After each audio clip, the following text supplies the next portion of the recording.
Welcome back, students. Today let us discuss regarding the Human Genome Project. In short, you can call it as HGP, Human Genome Project. From our past videos, we have understood that the sequence of the base in the DNA is a one which is actually determining the genetic information of a given organism. In another word, I can tell you the genetic makeup of an organism or an individual lie in their DNA sequence. Suppose if you see two individual who are different, that is because their DNA sequence should be different. Their DNA sequence will be different at least at some point. That's the reason why they both look different. If it was 100% same, they would have been identical individuals. So this made us to think that what might be the base sequence of the human genome. And later on, with the establishment of many genetic engineering techniques, it was possible to isolate the DNA, then to know the sequence. So it's Human Genome Project. It was an attempt made to determine the complete DNA sequence of human. Human Genome Project, it was a joint venture of US Department of Energy, National Institute of Health, along with that even the Wellcome Trust of UK, all they joined together to know the sequence of the DNA. It was launched in 1990 and completed in 2003.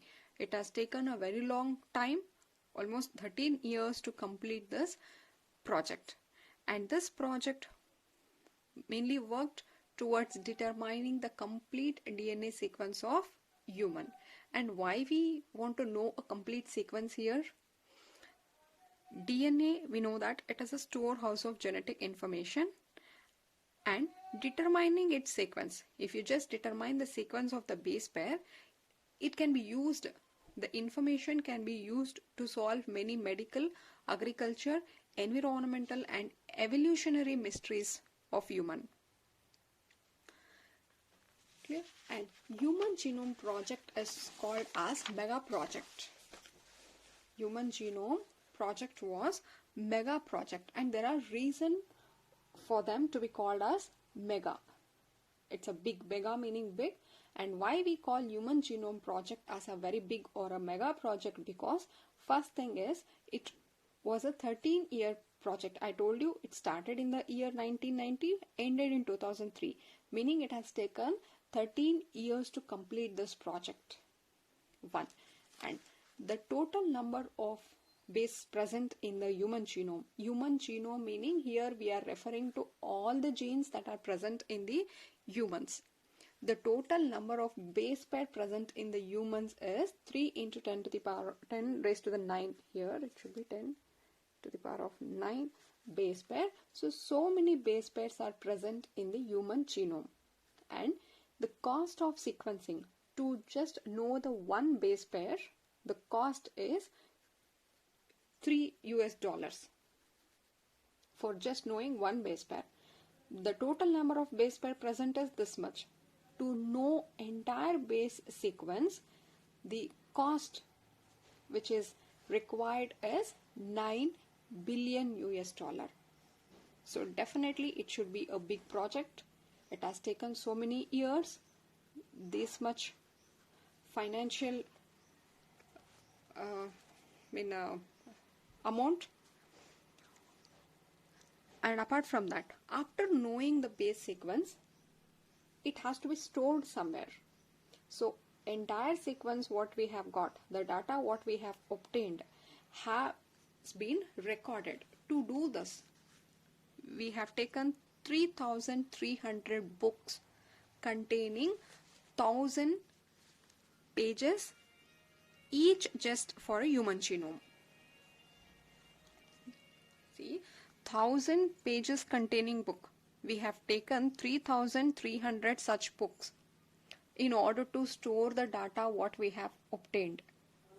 So just imagine how huge it is. And apart from this, for storing, for retrieving, whenever it is necessary, you need to take it out from the stored data. So retrieve it and analyze this enormous data manually, it is not possible.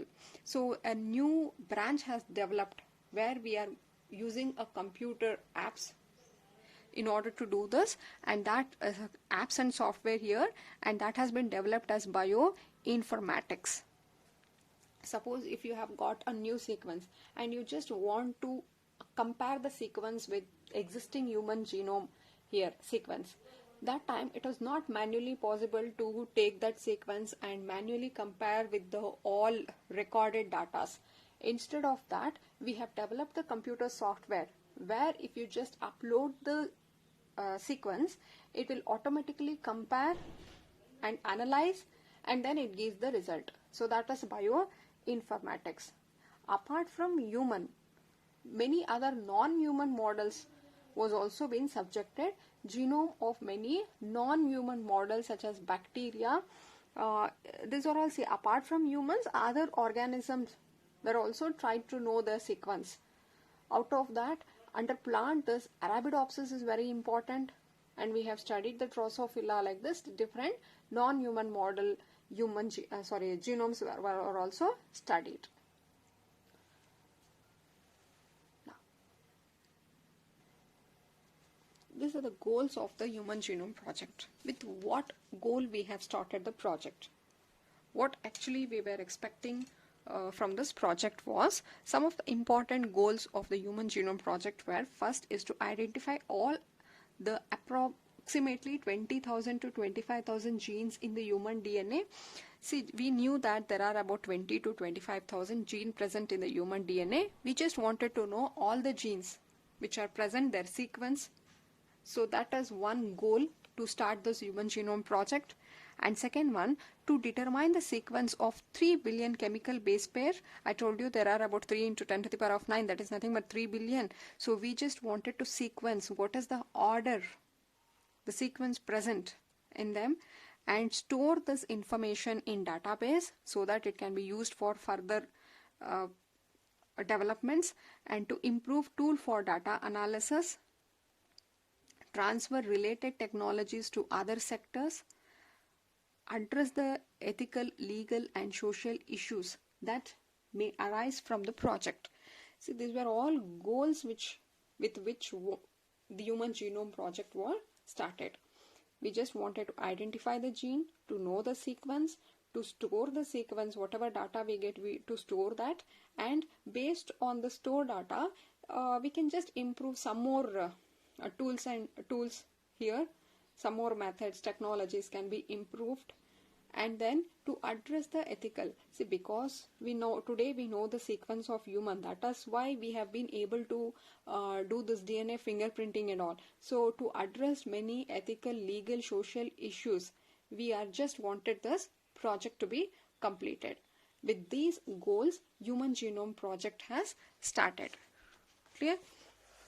We have now understood what is Human Genome Project and why Human Genome Project is called as mega project, and what are the goals of the Human Genome Project.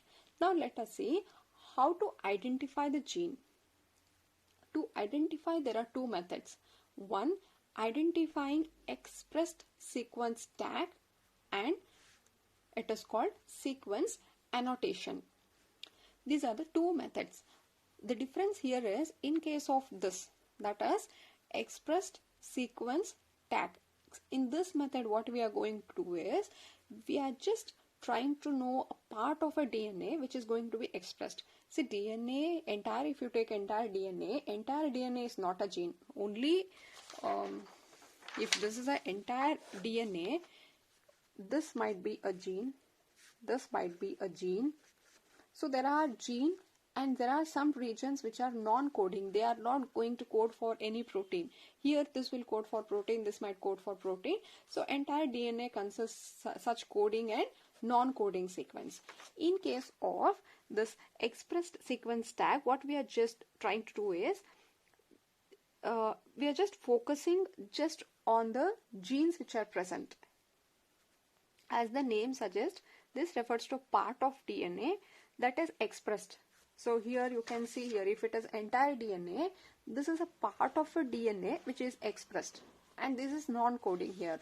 So here we are trying to know, this is a one which is going to be transcribed into mRNA and then to protein. So we are just trying to know only the, we are focusing only on this gene. This is one method. In the second method, that is sequence annotation, what we are approaching is, we want to study the entire genome, whether it is a coding or non-coding, but we want to study both the coding and non-coding sequence, and later on function is assigned to each region in the genome. We don't know what work it is doing. So first work will be, we'll try to know what is coding sequences and what is the arrangement in the non-coding sequence, and later on we can find is non-coding is also meant for some function. Clear? Now, how to sequence the genome? How to know the sequence in the DNA? So first thing is, DNA from the cell is isolated, because we know that if you take a cell, inside the cell you will have the cytoplasm, inside that you will have the nucleus, inside this nucleus is our DNA. So first thing is, we have to open the cell, remove this DNA from the cell. So the DNA from the cell is isolated, and DNA is a lengthy one, so it has to be randomly broken down into fragments of smaller size. So it is now broken down into, so first step is what? If this is a cell, you will have the nucleus, and here comes our DNA. So first step is, you have to isolate DNA from cell. So now what you do, you have got entire stretch like this, just make them into smaller fragments so that it will be convenient for the study.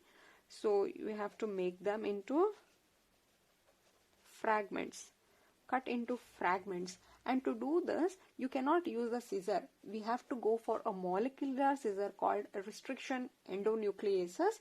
So restriction endonucleases are the enzymes which are meant to cut the DNA. Now what you got is, you have got the fragments from this DNA, you have got the fragments. So now these fragments has to be put into the host. This has to be put into the host here. It has to be transferred into the host. For cloning we are doing this because we need to amplify. See, suppose if this is one fragment, you just have to take a vector here. You're going to take a vector, place this fragment, insert this into the host. Inside the host, what happens? Inside the host, it is just going to multiply. So here, the most common host what we are using is, we go for a bacteria, or we'll take yeast as the host, and these are the vectors. Now what we mean by vector is, directly you cannot put this fragment into the host. So to carry this fragment, we are using a vehicle. Those vehicles are called as vector. Am I clear? Because this is a foreign particle, right? This doesn't belong to the cell. Anything which is apart from the self, you call it as a foreign. So this will become a foreign particle. If you have to introduce a foreign particle into the cell, it cannot easily accept this one. For carrying this, we are going to use a vehicle called vector. Now the piece of interest what you want, that foreign has been carried by the vector. Along with the vector, you just put it into the host. And what are the common vector what we are using are here. The common vector what we use are called BAC, meaning it's a bacteria artificial chromosome. One more is called YAC, meaning yeast artificial chromosome.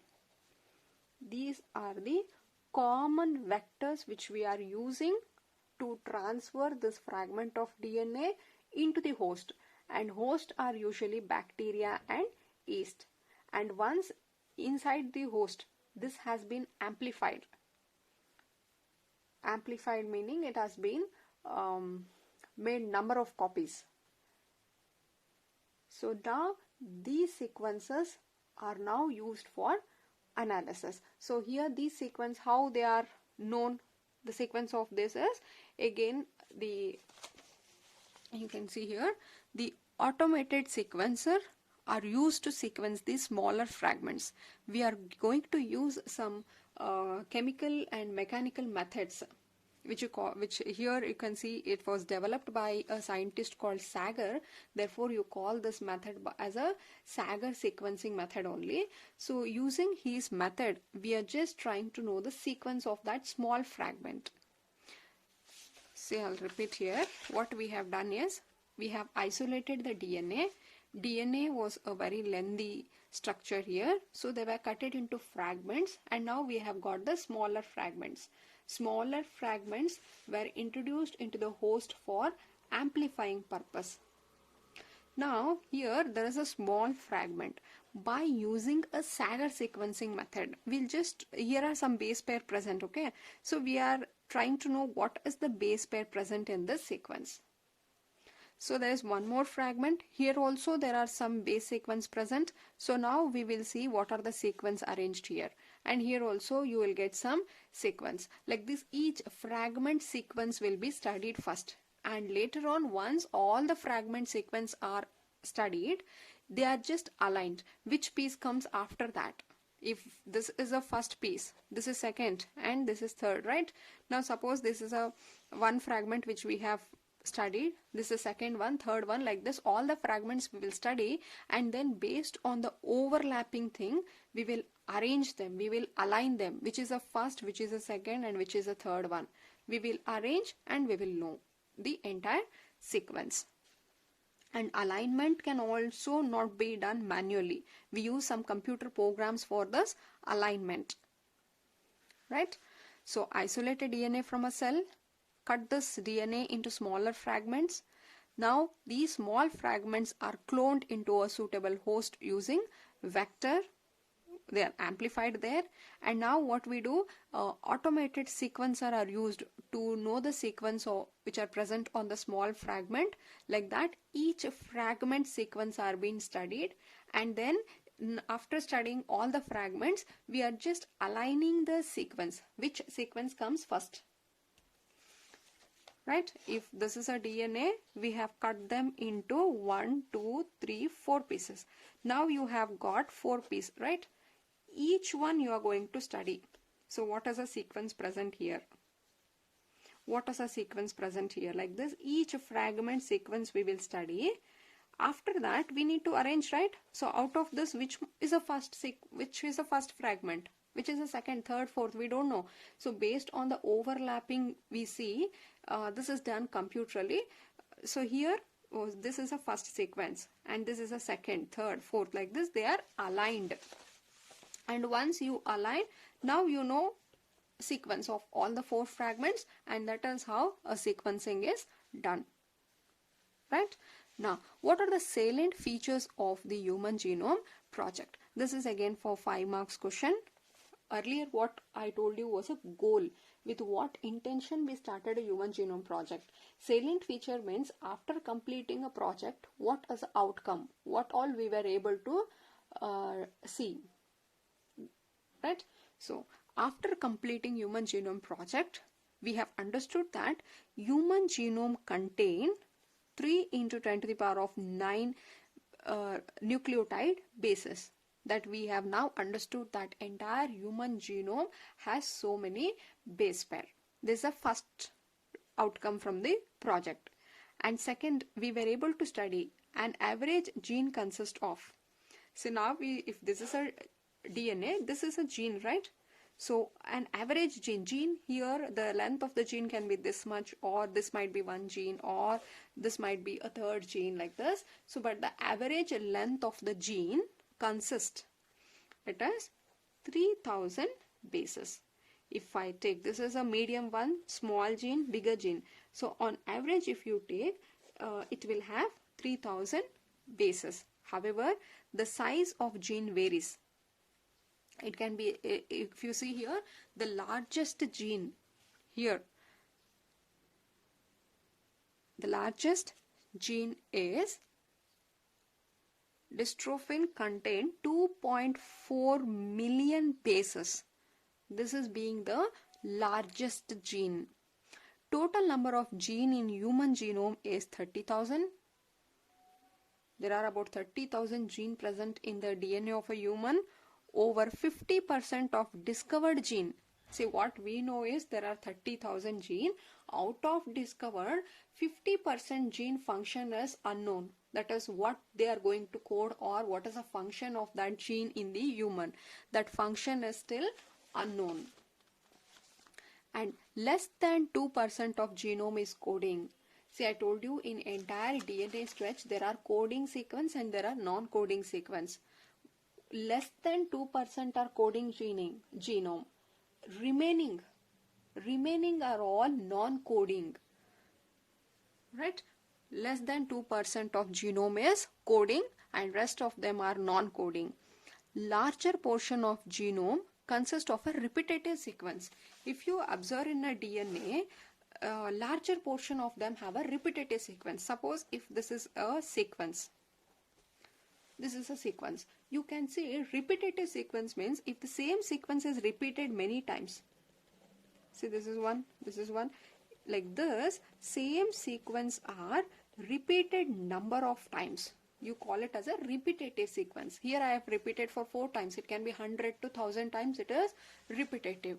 So repetitive sequences, it consists of repetitive sequence. And what is the function of repetitive sequence here is, repetitive sequence have no coding function. They don't code for anything, but they are repeated over 100 to 1000 times. They may have role in evolution, chromosomal structure, or dynamics. Am I clear? So once after completing Human Genome Project, we were able to see these results. We saw that human genome is made up of the 3 million nucleotide bases. Average length of the gene here will have 3000 bases. Total number of gene present is 30,000. Out of whatever we have discovered, 50% of gene function is not yet known. Less than 2% of genome is coding. Remaining are all non-coding, and large portion of genome have repetitive sequence. And these repetitive sequence do not code for anything, but they are just repeated over 100 to 1000 times. They are being repeated. We assume that they might play a role in evolution or chromosomal structure or dynamics. The chromosomes with the most gene, we know that there are 46 chromosomes, right? Out of that, it is a chromosome 1 which is having maximum number of gene, and very less gene is present on the chromosome Y. 1 to 46 chromosome we have. Out of that, chromosome 1 has maximum gene, and chromosome Y, which is present in case of a male, that is having very less number of gene. Single nucleotide polymorphism occur at about 1.4 million location in human DNA.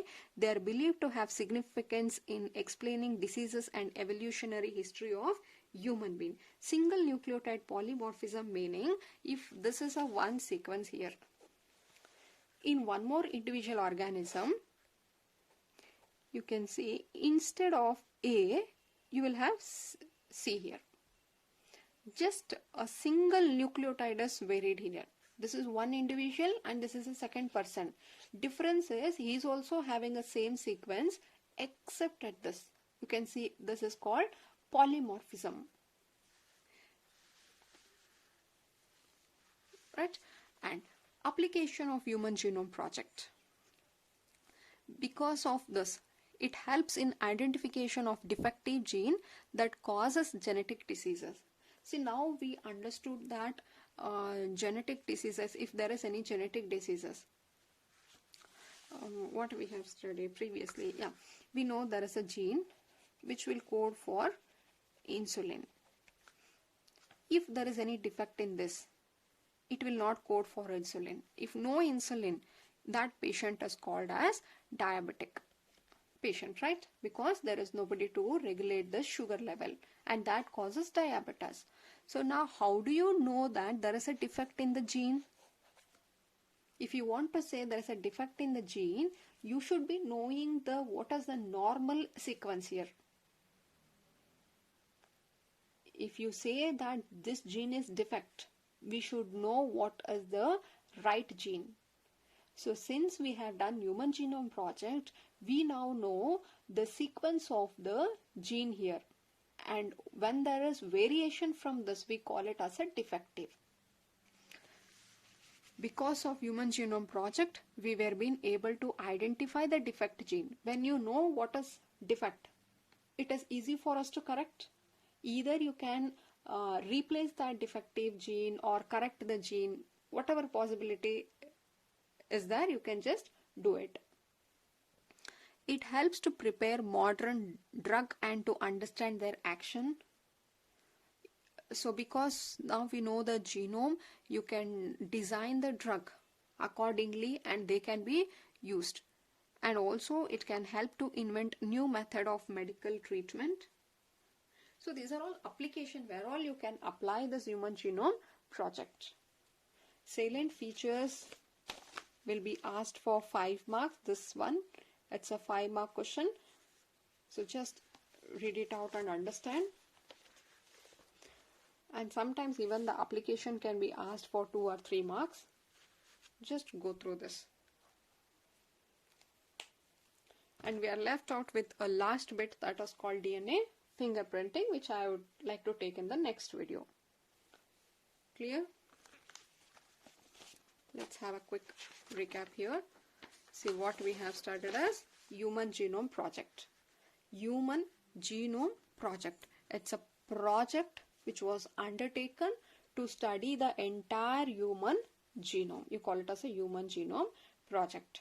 And it was jointly done by different Department of Energy, National Institute and Wellcome Trust of UK. All them combinedly, they started this Human Genome Project in the year 1990, completed in 2003. I told you the main purpose of this is to determine the complete DNA sequence of the human. So we just wanted to know what is sequence present in the human DNA. Then it is called as a mega project, can be asked for 3 marks.